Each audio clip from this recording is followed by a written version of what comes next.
Generally, in any entity type, we are going to have lots of entities. For example, if you take any entity type like employee, you are going to have many employees, right? Now the question arises, how can we distinguish one employee among all these employees, right? Just to answer that, just to have a uniqueness constraint, what we are doing is, let us say we have this entity type, and entity type is employee. Okay, and in this employee entity type we are going to have many employees, right? Now we have to identify each one uniquely, which means we are going to have some information about every employee, right? So every information is going to be attributes. So just to identify one of them uniquely, we are going to have some special attributes which are called as key attributes. For example, employee number. If you look at employee number is going to be unique. Or maybe if you take a student ID is going to be unique. There has to be something in the entity, the attribute, at least some attribute which is going to uniquely identify that particular entity. So that uniqueness, this is also called as uniqueness constraint. And along with other constraints like structural constraints, this uniqueness constraint is going to be implemented using the key attributes.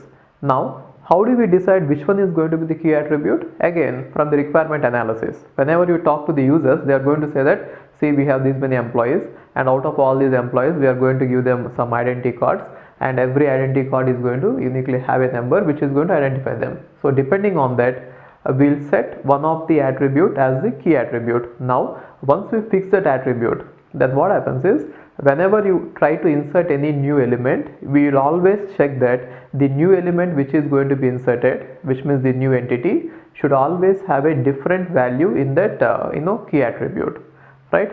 So for example, for this employee, maybe you can have an attribute employee ID, right? Sometimes what happens is, more than one attribute might qualify to become a key attribute. For example, if you have a car, it will have one is registration number and other is engine number. Engine number is given by the manufacturer to identify that engine uniquely, and every car is going to get a unique engine number.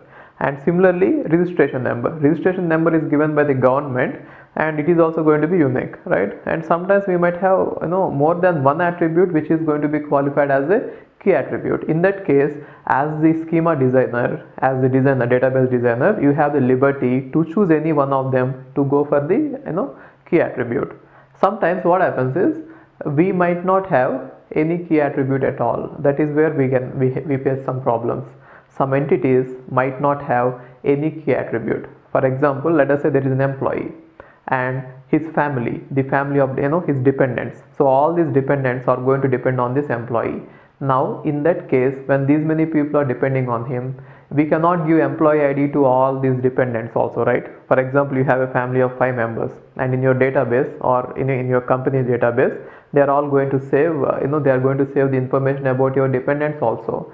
Now they cannot give the employee IDs to the dependents also, right?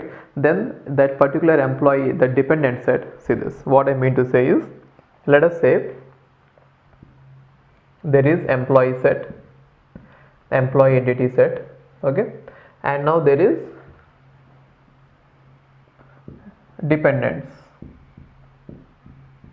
okay.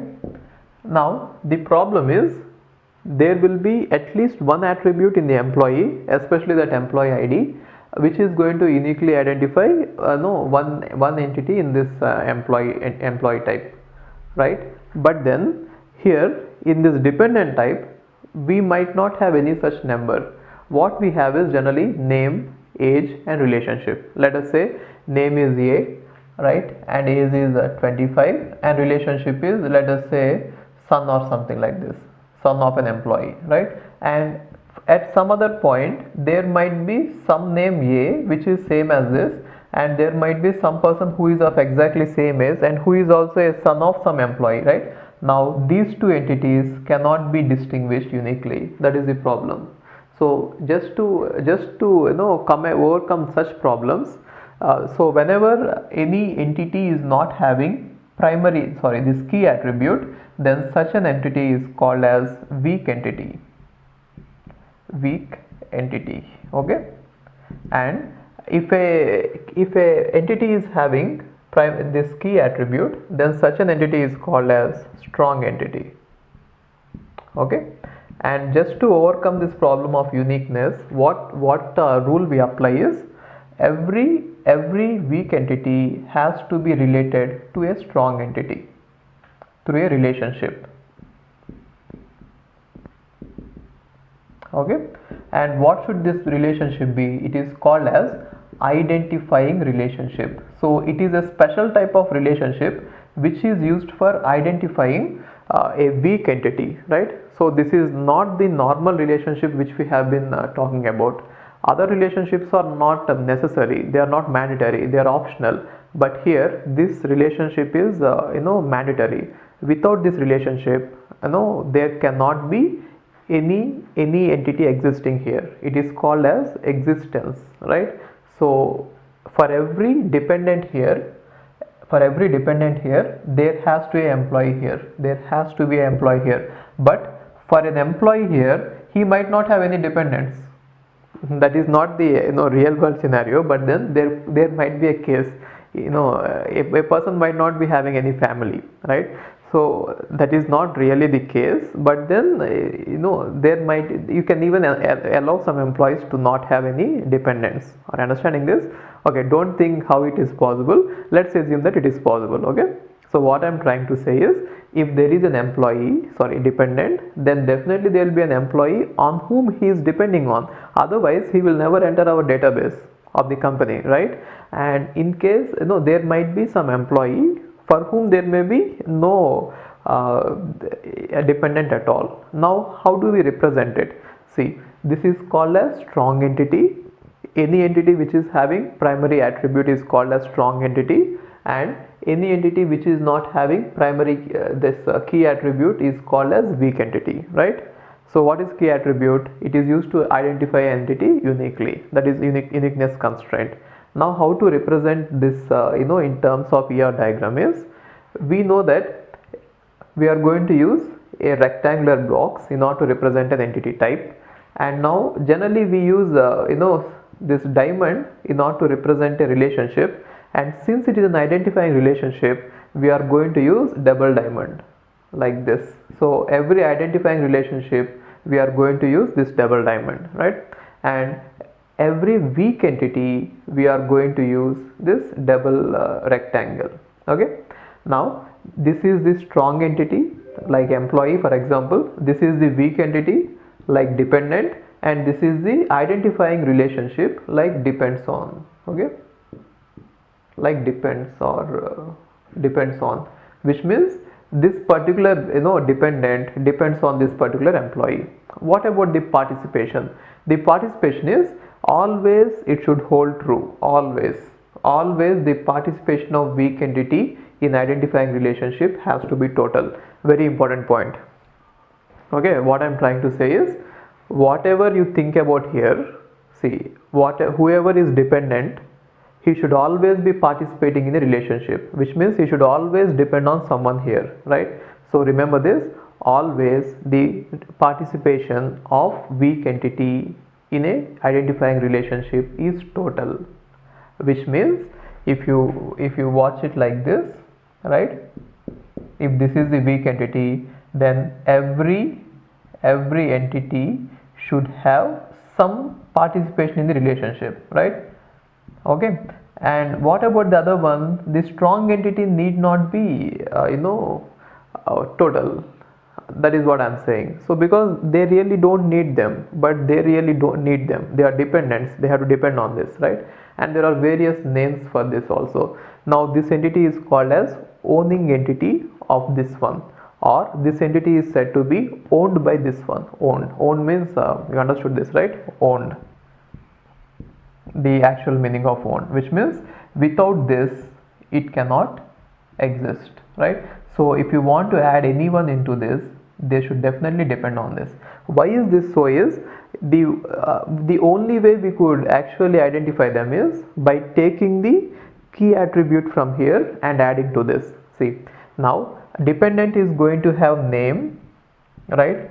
Just assume that dependent is going to have name, and maybe he is going to have some age, and maybe he is going to have some relation. right? Relation with some employee. Now along with these, if we add the key attribute of this strong entity, let us say employee is going to have employee ID. Now using all this, we can identify one entity in this weak entity uniquely. So sometimes what happens is we may not be able to identify like this. We may not be able to identify an entity uniquely by using one attribute. Then what we do is we take more than one attribute to uniquely identify it, right? So which means we can combine some of the attributes to make it a composite attribute, and maybe we can use that to identify it. For example, let's say we have this car, right?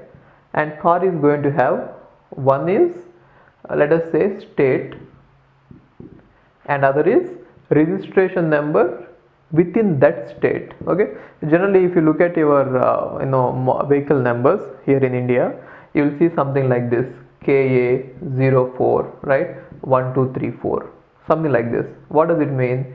KA means the state is KA, maybe 04 means maybe Bangalore, and 1234 means the registration. Now what happens is either this state or this registration number within this state might not be able to identify a car uniquely, isn't it? But then when I combine these two, which means if I write this entire number, I'll be able to uniquely identify it. Sometimes what happens is if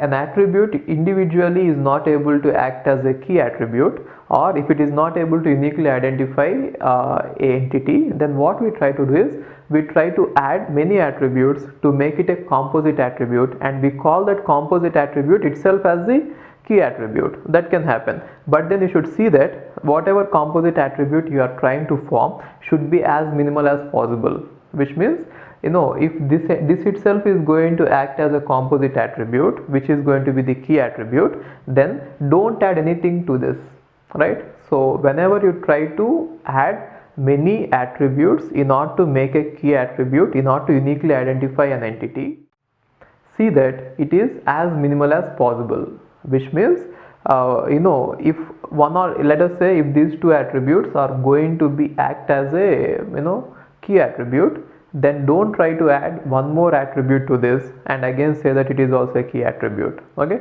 when you are trying to combine them, see that we need only as minimal as required. Okay, similarly what we are actually doing in this case is, in case of weak entities, we are going to take some of the attributes from the weak entities, and to this weak entity we are going to add some attributes from the strong entity, and we call the entire combination as the key for the weak entity. Got it? But then one thing is for sure, if an entity is weak entity, then its participation is total, but then every total participation might not mean that it is weak entity. Okay, I'll tell you what I mean by that. See, I'm saying that if an entity is weak entity, then it should definitely be in total participation in the identified relationship, like this, right? Which means without a dependency on the strong entity, there will not exist any weak entity. Okay, but then if there is total participation, it need not mean that the entity is weak. So example is, let us say there is employee and works for relationship. There is employee entity and works for relationship, and employee works for a department, right? And we know that every employee will work definitely for one department, therefore the participation of employee is total. But then you should not derive that since completely they are depending on this, which means totally they are participating in the relationship, employee must be weak. No, employee will be strong, right? See, actually without depending on a department, no employee should exist, that is for sure. What is the constraint? We already said that every employee should work for at least one department. Therefore if an employee is not working for some department, he will never exist. That is fine, but then it doesn't make employee a weak entity. Got it? So total participation doesn't make a entity weak, but then if an entity is weak, it will definitely participate totally. That is what the meaning is, right? It is very important point. People will get generally confused in classrooms. What I mean to say is, see, if it is weak entity, it has to have total participation, right? But if you are having a total participation, it doesn't necessarily mean that the entity is weak.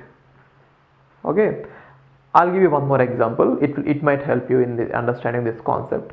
Let us say a person is having a license card. Okay, that you have the license cards, right? The driving license, DL. Now that driving license will never exist without a person, isn't it? If there is a driving license, there will definitely be a person, right? Okay, alive or dead, that is secondary. If there is a driving license, there will definitely be a person, but it doesn't make that driving license a weak entity. Okay, what I mean to say is, let us say it is license card entity, that your DL, right? And now it is person entity, right? And this is hold, right, holding. So license card is being held by some person, right? Therefore, what about the participation? You can say that it is totally participating and it is partially participating, which means there might be some people who doesn't have driving license, but then if there is a license card, if there is a DL, definitely there will be a person who is going to hold it, isn't it? So what does it make? The participation of license card in this relationship is total, right? But then you should not think that this license card, that particular entity, is weak, because license card is going to have a unique number on it. Let us say license number. That license number itself is going to identify this uniquely. Therefore, license card is definitely going to have a key attribute, right? And that key attribute is license number. So since license card is going to have license number, right, and it is going to act as a key attribute for this, it is also a strong entity. So by participation, don't derive the either it is weak or strong. So either weak or strong, that depends on whether it is having a key attribute or not. If it has a key attribute, strong. No key attribute, weak. Then what we do? Identifying relationship, complete, total participation. Then we take the primary key, that key attribute. Okay, sorry, that primary key we should not call it here. We take the key attribute from the strong entity and add it to the attributes of the weak entity, and we call that composite, complete composite attribute as this key for that particular weak entity. Got it? Therefore, weak entity participation in identifying relationship is total, and in every total relationship, total participation doesn't say that the entity is weak. Got it? So this is how the weak entities are going to work. Okay.